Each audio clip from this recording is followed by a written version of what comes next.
Bismillahirrahmanirrahim. Assalamualaikum warahmatullahi wabarakatuh. Bertemu kembali dengan saya Elmira Siska dalam mata kuliah metodologi penelitian. Ini adalah video keempat dalam mata kuliah ini yang akan membahas tentang masalah penelitian. Tiga gambar pada slide ini akan menjelaskan tentang topik kita pada hari ini, yaitu gambar pertama merupakan permasalahan penelitian itu sendiri apa. Maksudnya di sini adalah isu utama yang akan diangkat dalam penelitian kita itu apa, itu maksudnya. Lalu gambar kedua, dari isu itu kita akan membuatkan nanti, kita akan kembangkan hipotesisnya atau dugaan sementara terhadap masalah penelitian. Nah, setelah nanti hipotesis dikembangkan, lalu nanti kita akan mengumpulkan data dan menganalisis data tersebut dengan alat statistik tertentu. Nah, setelah kita mendapatkan hasil dari pengolahan data, maka kita akan selanjutnya adalah menginterpretasikan hasil dari data tersebut. Lalu pada gambar ketiga ini dapat ditarik suatu kesimpulan tentang apa dari permasalahan kita, bagaimana akhirnya dari permasalahan kita itu, kesimpulannya seperti apa. Nah, maksudnya seperti itu. Nah, pada contoh minggu lalu kita sudah menjelaskan contoh sebuah jurnal ilmiah yang membahas tentang masalah kompensasi dan motivasi terhadap kinerja karyawan di suatu perusahaan. Nah, yang menjadi isu utama pada contoh tersebut adalah kinerja karyawannya terlihat menurun. Nah, kinerja karyawan yang terlihat menurun itu lalu dicari penyebabnya apa? Analisis dugaannya sementara, misalnya di peneliti menyebutkan bahwa ternyata di perusahaan tersebut kurangnya motivasi karyawan. Lalu juga pembayaran kompensasi dirasa kurang, sehingga kinerjanya menurun. Nah, kinerja menurun itu ditandai dengan apa? Misalnya dari record absensi bagian HRD bahwa banyak karyawan yang datang terlambat. Itu yang pertama. Lalu bisa juga kita lihat dari record absensi bahwa banyak karyawan yang sering tidak masuk bekerja. Nah, sehingga kinerjanya secara keseluruhan menurun. Nah, seperti itu. Nah, dugaan sementara atas masalah tersebut bisanya kita rumuskan bahwa ternyata karyawan di perusahaan sana tidak puas terhadap sistem kompensasi. Yang kedua, dugaan sementara atas masalah tersebut adalah ternyata karyawan tersebut di perusahaan tersebut tidak mempunyai motivasi yang kuat dalam bekerja. Nah, oleh karena itu si peneliti dia akan melakukan analisis di sini, mengembangkan hipotesis, lalu hipotesisnya dianalisis, dan terakhir mereka peneliti mendapatkan suatu kesimpulan. Nah, semuanya ini kita akan bahas dalam video kali ini. Kita mulai dari yang pertama adalah mengenai masalah penelitian. Nah, di sini keterangannya, sebelum melakukan suatu penelitian, terlebih dahulu peneliti harus mampu mengidentifikasi permasalahan yang ada. Nah, maksudnya di sini adalah masalah utama atau isu utama yang menjadi topik atau masalah yang akan diangkat dalam penelitian itu apa.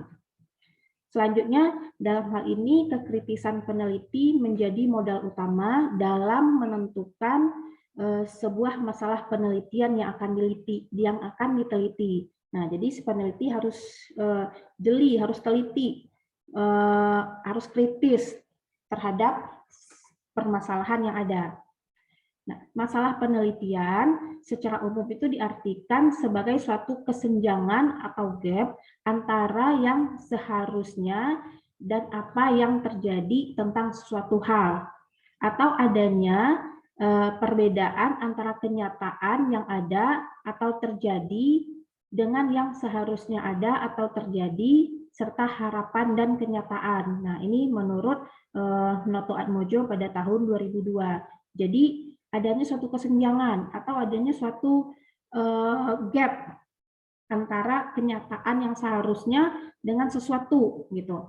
Nah, misalnya tadi di contoh kita merumuskan kenyataannya adalah karyawan kinerjanya menurun. Nah, seharusnya itu terjadi adalah bahwa kinerja karyawan itu harusnya baik. Nah, itu adanya suatu kesenjangan. Nah, makanya di situ peneliti menemukan ide atau isu utama seperti itu. Selanjutnya adalah masalah penelitian sebagai dasar mengapa penelitian itu dilakukan. Nah, ini dia sebagai basic ya. Jadi topik atau isu utama itu akan menjadi latar belakang mengapa kita melakukan penelitian tersebut. Permasalahan penelitian dituangkan dalam latar belakang penelitian. Nah, latar belakang ini dimulai dari hal yang bersifat umum, kemudian mengerucut ke permasalahan yang lebih spesifik. Nah, artinya pertama kita harus menggambarkan dulu itu kinerja karyawan itu apa, apakah dia merupakan suatu aset bagi perusahaan. Lalu kita menjelaskan lagi berikutnya terdapat beberapa faktor yang mempengaruhi kinerja karyawan. Nah, lalu kita masuk lagi ke berikutnya bahwa di antara sekian banyak faktor ternyata kinerja karyawan ditentukan oleh motivasi dan kompensasi. Nah, baru nanti mengerucut lagi permasalahan yang dihadapi perusahaan adalah kinerja karyawan yang menurun yang diduga sebagai akibat kurangnya kompensasi atau kompensasi yang dirasa tidak puas dan kurangnya motivasi karyawan dalam bekerja. Nah, itu contohnya cara kita menyusun masalah penelitian. Selanjutnya, masalah penelitian, suatu rumusan latar belakang masalah yang baik pada umumnya mampu mengungkapkan 4 hal. Yang pertama adalah mengungkapkan isu-isu atau setiap mengawali suatu penelitian perlu dikemukakan isu-isu aktual yang dapat berupa gejala atau fenomena. Nah, tadi sudah saya jelaskan ya, isunya adalah bahwa kinerja karyawan diduga menurun. Nah, itu isu utamanya atau gejalanya atau fenomenanya. Yang kedua, mengungkapkan fakta atau existing information. Nah, masalah penelitian bisa juga menguraikan fakta-fakta yang memperkuat isu. Nah, tadi sudah dicontohkan juga bahwa faktanya kinerja karyawan itu menurun didukung oleh data-data rekod absensi dari bagian HRD suatu perusahaan. Nah, itu adanya berarti data itu diungkapkan jadi permasalahan itu didukung oleh suatu fakta. Selanjutnya yang ketiga adalah permasalahan penelitian harus menguraikan kebutuhan peneliti. Nah, ini maksudnya sebaiknya peneliti juga menguraikan kebutuhan penelitian, yaitu untuk memberikan argumentasi atau justifikasi untuk apa masalah dipecahkan melalui penelitiannya. Nah, jadi di sini ada kepentingan peneliti di sini, ada suatu kebutuhan peneliti. Dengan dia menganalisis masalah yaitu tadi kurangnya motivasi atau kompensasi yang dirasa tidak puas terhadap kinerja, nanti setelah hasil pengolahan data, berdasarkan output pengolahan data, si penulis dapat menjustifikasi, oh ternyata benar bahwa perusahaan tersebut kurang memberikan motivasi terhadap karyawan, sehingga kinerja karyawannya menjadi tidak bagus. Nah, itu salah satu contoh justifikasinya. Dan yang keempat, permasalahan penelitian itu adalah memiliki tingkat kesukaran berkaitan dengan pemecahan masalah. Nah, di sini adanya suatu difficulty. Artinya bahwa masalah penelitian selain menarik, penelitian yang mengangkat suatu masalah tersebut masih langka atau jarang, sehingga ada keterbaruan apabila dilaksanakan. Nah, jadi ini hal-hal yang perlu yang perlu ada pada setiap permasalahan gitu. Jadi adanya suatu masalah tertentu yang harus dipecahkan, itu suatu difficulty. Jadi sehingga dengan adanya riset tersebut kita akan peneliti dapat menemukan suatu keterbaruan atau suatu hasil yang baru. Nah, hasilnya berupa apa? Yaitu berupa kesimpulan tadi. Kesimpulan tadi bahwa berdasarkan analisis data ternyata memang motivasi dan kompensasi itu berpengaruh positif terhadap kinerja karyawan. Nah, itu kan harus dipecahkan. Kenapa dia susah? Ya, karena dia harus mengumpulkan data dulu, lalu dia harus menganalisisnya data dulu dengan alat statistik tertentu, lalu dia selanjutnya adalah menginterpretasikan data-data itu ke dalam suatu uraian penelitian. Nah, itu maksudnya pemecahan masalahnya mempunyai suatu tingkat kesulitan tertentu.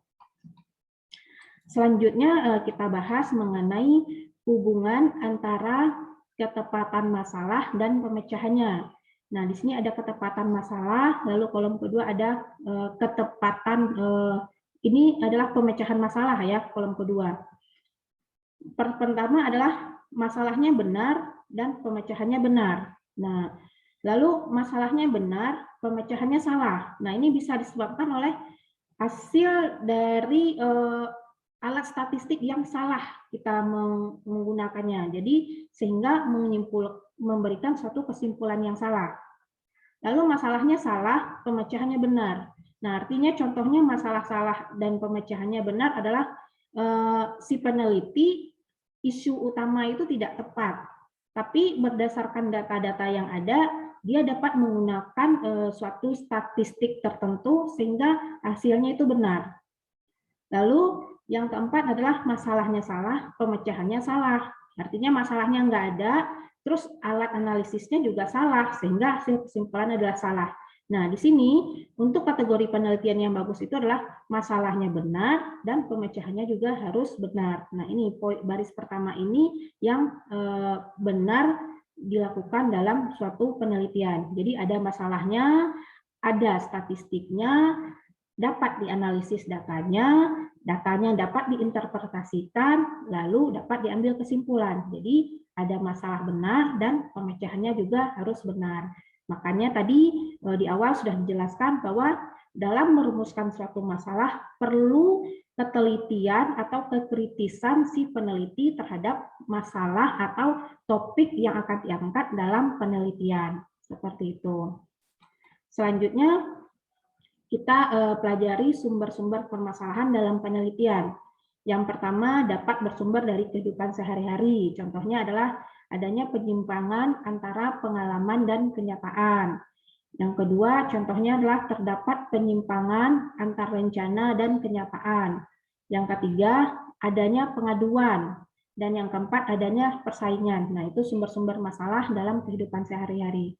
Yang kedua adalah masalah itu bersumber dari buku atau penelitian sebelumnya. Nah, kenapa penelitian dilakukan lagi? Karena tujuannya adalah untuk menyempurnakan penelitian-penelitian sebelumnya. Yang kedua adalah untuk kita memverifikasi. Yang ketiga adalah untuk pengembangan. Nah, misalnya penelitian sebelumnya sudah membahas, kita ambil contoh yang sama ya, sudah membahas pengaruh motivasi terhadap kinerja karyawan. Itu kita peroleh dari hasil-hasil penelitian sebelumnya. Lalu kita ingin menyempurnakan atau kita ingin mengembangkan penelitian selanjutnya, yaitu dengan kita menambahkan satu variabel lagi, yaitu variabel kompensasi. Jadi pada penelitian tersebut terdapat dua variabel jadinya. Yang tadinya cuma pada penelitian sebelumnya cuma ada satu variabel, yaitu variabel motivasi terhadap kinerja karyawan. Lalu pada penelitian yang kita laksanakan, kita menambahkannya satu variabel lagi, sehingga terdapat dua variabel. Sehingga penelitian kita itu sudah artinya mengembangkan dan menyempurnaan dari penelitian-penelitian yang sudah ada sebelumnya. Selanjutnya, permasalahan yang baik itu ciri-cirinya yang pertama adalah bermanfaat. Nah, ini penelitian yang tadi itu pasti bermanfaat ya bagi perusahaan, bahwa bagi perusahaan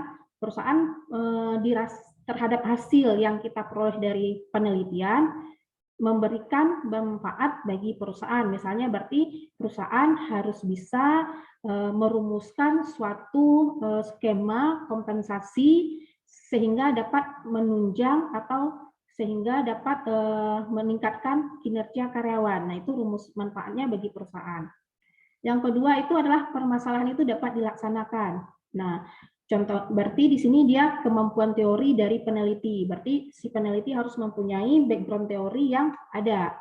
Lalu waktu yang tersedia, tenaga yang tersedia, dana yang tersedia, adanya faktor pendukung, tersedianya data, dan tersedianya izin dari pihak yang berwenang. Artinya, kalau kita mau melaksanakan penelitian, kita harus cek dulu, waktunya cukup. Yang pertama adalah datanya ada apa enggak. Lalu, boleh enggak sama perusahaan kita menganalisis itu? Terus faktor pendukungnya apa saja? Misalnya ada dukungan dari artikel-artikel ilmiah lainnya, atau dari buku-buku, kita bisa dapat apa tidak. Nah, seperti itu. Lalu kita tenaganya ada apa enggak untuk meneliti. Nah, seperti itu, ini harus kita pikirkan. Yang ketiga, permasalahan yang baik itu adalah adanya faktor pendukung. Nah, ini berarti di sini adalah adanya data dan izin dari pihak berwenang. Karena nggak semua perusahaan mau memberikan data-data internal perusahaan untuk dijadikan bahan atau objek penelitian. Seperti itu. Yang selanjutnya kita bahas beberapa hal yang harus diperhatikan dalam perumusan masalah.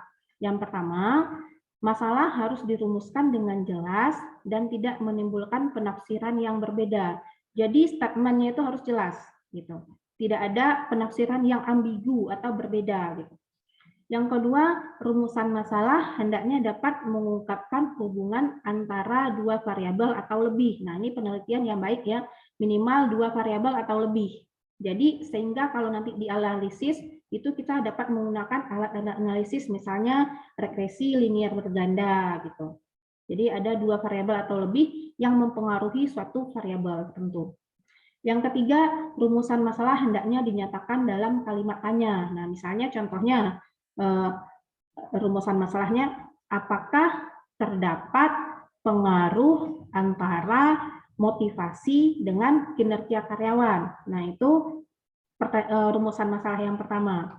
Lalu rumusan masalah yang kedua, apakah terdapat pengaruh antara kompensasi dengan kinerja karyawan. Nah, itu dinyatakan dalam kalimat tanya. Selanjutnya, beberapa kesalahan yang terjadi dalam pemilihan masalah penelitian. Nah, yang pertama kita lihat bahwa permasalahan penelitian tidak diambil dari akar masalah yang sesungguhnya. Jadi, seakan-akan masalah itu sebenarnya tidak ada, tapi dibuat-buat seperti itu. Jadi, itu akhirnya nanti berakibat salah dan penelitian tidak dapat mengambil datanya, lalu datanya tidak dapat dianalisis, sehingga akhirnya mendapatkan suatu kesimpulan yang salah. Yang kedua adalah permasalahan yang akan dipecahkan tidak sesuai dengan kemampuan peneliti, baik dalam penguasaan teori, waktu, tenaga, dan dana. Nah, ini misalnya penelitian, misalnya dia orang ekonomi, lalu ingin meneliti tentang masalah kesehatan. Nah, itu kan tidak nyambung. Berarti dia tidak mempunyai suatu penguasaan teorinya dia nggak punya untuk menganalisi masalah kesehatan. Mungkin dananya dia punya, mungkin waktunya dia punya, tapi dia tidak mempunyai background teori yang kuat untuk mensupport penelitiannya. Seperti itu. Yang ketiga adalah permasalahan yang akan dipecahkan tidak sesuai dengan faktor-faktor pendukung yang ada. Berarti berdasarkan dari sini, masalah yang kita ambil itu tidak ada, teorinya tidak ada, penelitian-penelitian sebelumnya tidak ada. Gitu. Nah, misalnya contohnya adalah permasalahan penelitian adalah seorang peneliti ingin meneliti apakah alien itu dapat hidup di bumi. Nah, itu penelitian sebelumnya itu belum ada, gitu. Data-data atau faktor-faktor pendukungnya tidak ada. Jadi permasalahan penelitiannya tidak menjadi salah seperti itu. Lalu dalam permasalahan penelitian diperlukan adanya suatu pembatasan masalah. Nah, tujuannya adalah agar penelitian dapat mengarah ke inti masalah yang sesungguhnya. Jadi itu tujuannya. Jadi permasalahannya itu harus dibatasi. Jadi nggak perlu banyak-banyak gitu. Ya, tadi dari contoh kita sudah sebutkan bahwa yang inti dari permasalahan pada jurnal yang sudah kita bahas yaitu adanya masalah kinerja karyawan. Nah, masalah intinya itu adalah masalah kinerja karyawan yang menurun. Nah, lalu dia dicarilah faktor-faktor penyebabnya apa, sehingga setelah dianalisis, setelah dilakukan dilihat, direview, ternyata peneliti mengambil 2 variabel, yaitu variabel kompensasi dan variabel komunikasi yang diduga berpengaruh terhadap kinerja karyawan. Nah, itu inti masalahnya apa? Jadi masalah itu harus dibatasi secara jelas, mulai dari masalah yang umum, lalu ke masalah yang khusus, sehingga inti masalah itu seperti apa. Itu maksudnya pembatasan masalah. Nah, setelah kita dapatkan perumusan masalah yang baik, lalu kita bisa menentukan judul penelitian. Nah, judul penelitian itu dapat diorientasi, cara memberikan judul penelitian itu dapat dilakukan dengan 2 cara. Yang pertama, orientasinya singkat. Ini contohnya adalah analisis kausalitas pelayanan jasa perbankan. Nah, ini singkat judulnya. Yang kedua, dia judul penelitiannya itu lebih lengkap dan jelas, artinya berorientasi jelas. Di sini dia menggambar pada judul penelitian harus menggambarkan adanya jenis penelitian, objek yang diteliti, subjek penelitiannya apa, lokasinya di mana, dan waktu pelaksanaannya kapan.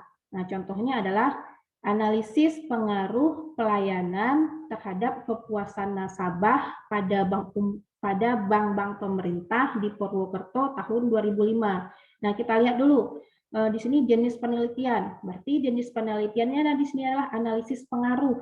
Berarti di sini jenis penelitiannya adalah analisis deskriptif, karena nanti dia akan menjelaskan pengaruh pelayanannya itu seperti apa. Dia akan menjabarkan. Berarti jenis penelitiannya adalah penelitian deskriptif. Lalu objek yang diteliti. Nah, dari contoh ini objek yang diteliti adalah bank pemerintah. Lalu ada subjek yang diteliti. Subjek yang ditelitinya adalah kepuasan nasabah. Nah, lokasi penelitiannya di Purwokerto. Waktu penelitiannya tahun 2005. Nah, ini contoh judul penelitian yang dinyatakan secara jelas. Nah, seperti itu. Nah, sebenarnya untuk judul penelitian ini sendiri itu bisa kita tetapkan di akhir apabila kita sudah selesai menulis suatu laporan penelitian. Bisa juga di awal gitu. Setidaknya kenapa judul penelitian itu bisa kita tetapkan di awal, setidaknya kita sudah mempunyai bayangan terlebih dahulu kira-kira nanti judul penelitian itu kita apa ya. Jadi pada saat nanti laporan penelitian sudah selesai, itu judul penelitian itu bisa aja kita rubah-rubah redaksinya. Yang penting judul penelitian itu harus menggambarkan isi dari penelitian kita itu apa. Gitu. Jadi penelitian untuk rekan-rekan yang mau melaksanakan penelitian skripsi, penulisan skripsi itu jangan pusing dulu terhadap judul penelitian. Judul penelitian itu bisa belakangan. Yang penting adalah permasalahannya yang akan diangkat itu apa. Itu dulu yang penting. Nah, judul nanti kita bisa sesuaikan. Nah, begitu penjelasan dari saya pada video kali ini. Mudah-mudahan dapat dipahami. Selamat belajar, selamat mengikuti. Jangan lupa di like dan subscribe ya video ini. Terima kasih atas perhatiannya. Assalamualaikum warahmatullahi wabarakatuh.